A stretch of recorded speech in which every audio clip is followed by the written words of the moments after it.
உறவைத்தானே நான் பறித்தது, கைமுள்ளின் மீது ஏன் விழுந்தது?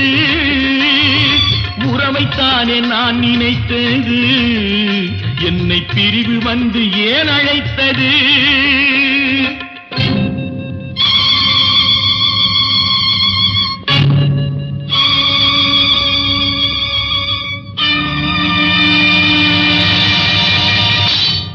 எழுதுங்கள் என் கல்லறையில் அவள் இரக்கமில்லாதவள் என்று, பாடுங்கள் என் கல்லறையில் இவன் பைத்தியக்காரன் என்று.